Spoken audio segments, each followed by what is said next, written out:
Floods in Libya wipe out quarter of city. A huge storm caused floods in Libya, which wiped out as much as a quarter of the eastern city Derna.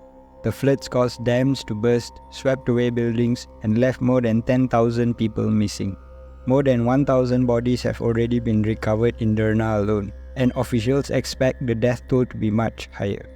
The number of missing people is rising, and Tamer Ramadan, head of the delegation of International Federation of the Red Cross and the Red Crescent Societies, confirmed that the number of missing people is hitting 10,000 so far. Videos show a wide torrent running through Derna city centre after dam bursts and ruined buildings stood on either side. Let's hope these people can get the help they need. Highest number of suicides in 2 decades. Social service agencies in Singapore are calling for more touchpoints amid the highest number of suicides in 2 decades. The Samaritans of Singapore, SOS, a non-profit suicide prevention agency, reported that Singapore had 476 cases of suicide last year, the highest since 2000, with an uptick of 98 cases. There was a rise in suicide deaths across most age groups, particularly the youth and the elderly.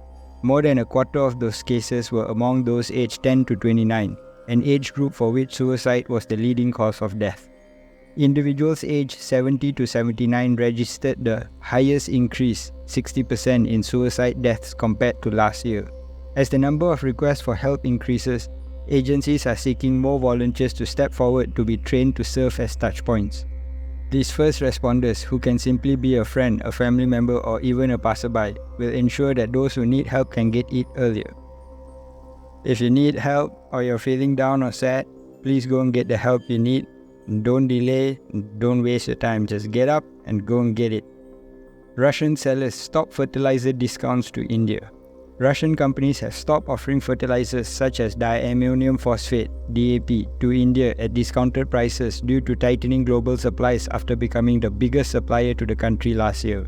This move could increase India's import costs and subsidy burden amid a rally in global prices, as top exporter China tries to curtail overseas sales.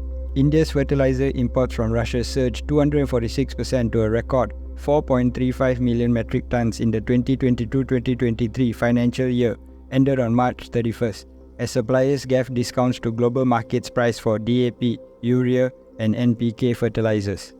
The current price of Russian DAP is approximately $570 per ton on a cost and freight basis for Indian buyers, which is the same price offered to other Asian buyers. Global fertilizer prices have been surging over the past 2 months, making it challenging for Indian companies to accumulate stocks for the upcoming winter season when demand for DAP rises for the wheat crop. This is just going to make inflation of food go even higher, so everyone be prepared for higher inflation, at least for the food. Japan elevates Taiwan security ties in move likely to rile China. Japan has appointed a serving government official to act as its de facto defense attaché in Taiwan, elevating security ties in a move likely to anger China, which claims the strategic democratic island as its own. The defense attaché role has until now been held by a retired Japan Self-Defense Force officer to avoid antagonizing China. Japan's defense ministry has said that it would only pursue non-governmental ties to Taiwan, a Japanese colony from the 1895 to 1945 that were within the bounds of a 1972 joint statement that recognized Beijing as the sole legitimate government of China. The move highlights Tokyo's nervousness about Beijing's reaction, and it is also symbolic of Japan's support for Taiwan. Looks like more and more things are destabilizing in the Southeast Asian region. We'll have to take a closer look at this circumstance in the coming days. Bitcoin short squeeze lifts price back to 26,000. Bitcoin experienced a short squeeze that lifted its price back to 26,000. A short squeeze is a price rally driven by unwinding of bearish bets. As price jumped, cumulative open interest in futures and perpetual trading on Binance, Bybit, OKX and Deribit fell from 5.05 billion to 4.8 billion. The 200 million decline in open interest seemed to stem from shorts abandoning their bearish bets, as funding rates flipped positive around the same time. Funding rates refer to the cost associated with holding bullish or bearish bets in perpetual swaps. Negative rates imply leverage is skewed on the bearish side, while positive rates suggest otherwise. Bitcoin is an enigma that nobody seems to understand, and right now, it's doing what it does best, shocking everyone. So let's see what Bitcoin does in the next coming days.